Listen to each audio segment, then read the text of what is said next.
जय श्री राम। बहुत स्वागत आपका आपके अपने बेहद खास कार्यक्रम में। मेरे तुला राशि के प्यारे जातक जातिका, आखिर आपका अगस्त कैसा व्यतीत होगा, जुलाई कैसा व्यतीत हुआ है उसको पहले बताऊंगा, फिर अगस्त कैसा व्यतीत होगा, हुआ कैसे उस पर चर्चा करेंगे, फिर होगा कैसे उस पर बात करेंगे। ये जो राशिफल है ये एक तो तुला राशि के लिए है, और दूसरा यदि आपका मूलांक 6 है, अगर आपका जन्म 6 तारीख को हुआ है, या आपका जन्म अगर 15 तारीख को हुआ है, 24 तारीख को अगर आपका जन्म हुआ है, 6 तारीख को, 15 तारीख को और 24 तारीख को, तो आप मूलांक 6 के जातक जातिका हैं। ऐसी परिस्थिति में मूलांक 6 अगर आपका है और उसी के साथ अगर आपका तुला राशि है, तो ये दोनों के लिए राशिफल बिल्कुल परफेक्ट होगा।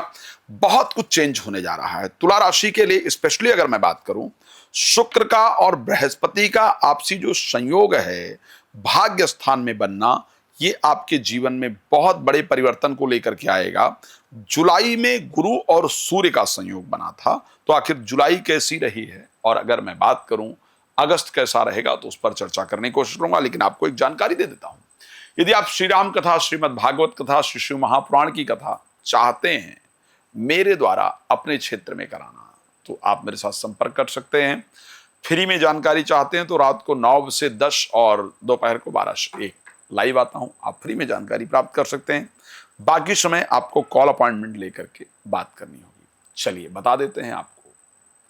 शास्त्र कहता है ग्रहधीनम सर्वम ग्रहधीनम नारावरा। ग्रहों के चेंज से बहुत बड़ा चेंज पूरे वर्ल्ड में आता है। मैं जब प्रेडिक्ट कर रहा था मंगल के ट्रांजिट को लेकर के, मंगल के परिवर्तन को लेकर के, तो मैंने कहा था कि वायु की दुर्घटनाएं होने वाली हैं। मैंने कहा था कि एटमी ताकतों के लिए कुछ न कुछ जरूर किया जाएगा, और अमेरिका ने ईरान पर बाकायदा हमला किया। जो कुछ हो सकता था वो हुआ।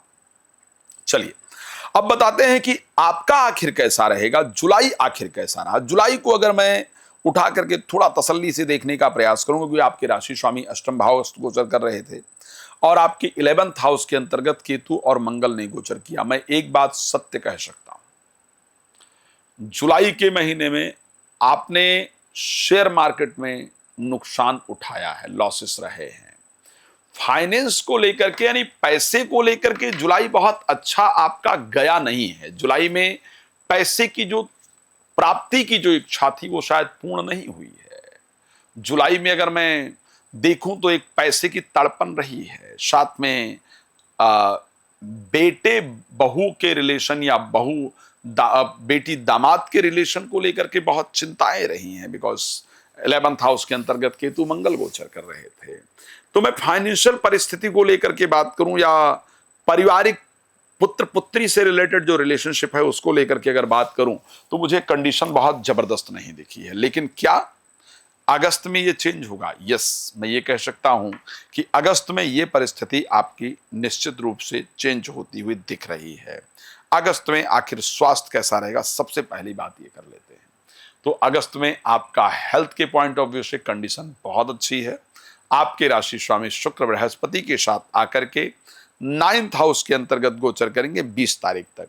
तो 20 तारीख तक 9th हाउस में गोचर करने से परिस्थिति बहुत शानदार होगी। एक और बहुत बड़ी बात होगी, एक तो 1 वर्ष के बाद, 1 साल बाद करीब जाकर के सूर्य जो है वो सिंह राशि में जाएंगे, यानी आपके 11th हाउस में गोचर करेंगे और स्वराशि गोचर करेंगे। ये सूर्य की सबसे बेहतरीन परिस्थिति होती है। तो यहां पर अगर मैं फाइनेंस आने की, अर्निंग की बात करूं, कमाई की बात करूं, तो पैसा आएगा जरूर, अर्निंग निश्चित रूप से होगी। अब वो पैसा रुकेगा या नहीं रुकेगा मैं उस पर चर्चा करूंगा, लेकिन पैसा आने की अगर बात करूं तो जरूर आएगा। अगस्त में जुलाई की भी अपेक्षा अगर बात करूं तो अच्छा पैसा आने का योग दिख रहा है।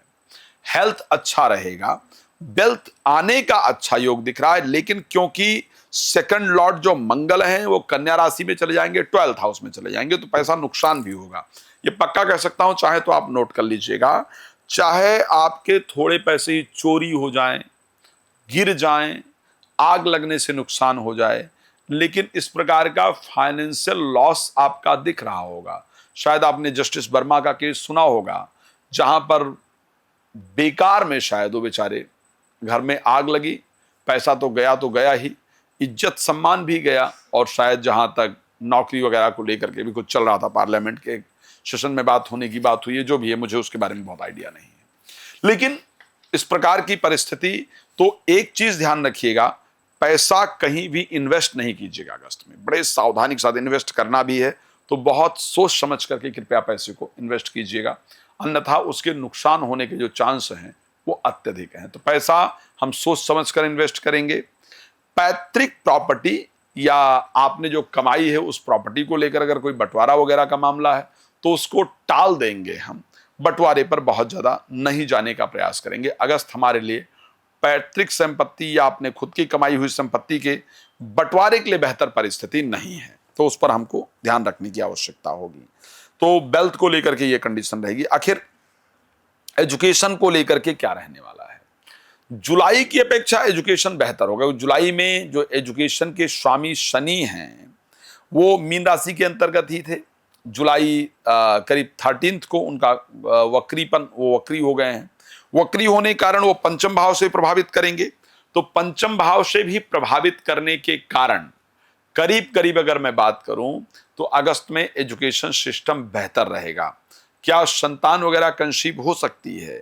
यस, उसके बहुत कुछ चांस हैं कि अगस्त में कंसीव वगैरह हो। लेकिन एक और चीज होने जा रहा है, शनि के वक्री होने से आपका जो पर्सनल रिलेशनशिप था, किसी के साथ अगर आपका प्रेम संबंध इत्यादि रहा है या कारणवश अगर एक्स्ट्रा मैरिटल अफेयर टाइप कुछ रहा है, किसी के साथ कोई लगाव रहा है, तो उसमें बहुत कुछ आपको धोखा किया जा रहा है, वो आपको निकल करके आएगा, वो आपको सुनने को मिलेगा, समझने को मिलेगा।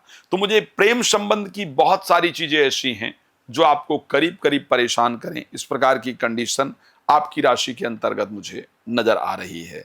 आपके राशि के अंतर्गत वो चीजें मुझे दिख रहा है, तो उस पर थोड़ा सावधान रहिएगा। जीवन साथी के बिहेवियर को लेकर के थोड़ा मन परेशान रहेगा, ऐसी कंडीशन दिख रही है। पर भाग्य का फुल सपोर्ट मिलने से मैं अगर अगस्त के महीने को लेकर के बात करूं तो मैं कहूंगा कि अगस्त का महीना प्रोफेशनल लाइफ में तरक्की का महीना है, उसके लिए प्रयास करना चाहिए। धार्मिक यात्राएं आपकी होने वाली है, भाई बहनों का सहयोग मिलेगा, ये कंडीशन रहेगी। भगवान आपको बहुत प्रसन्न रखें। रात को 9 बजे, दोपहर को 12 बजे लाइव आता हूं, आप जुड़ सकते हैं और मेरे साथ बहुत सारी बातें कर सकते हैं। आज इस कार्यक्रम को देते हैं विराम। धन्यवाद जुड़ने के लिए। जय श्री राम।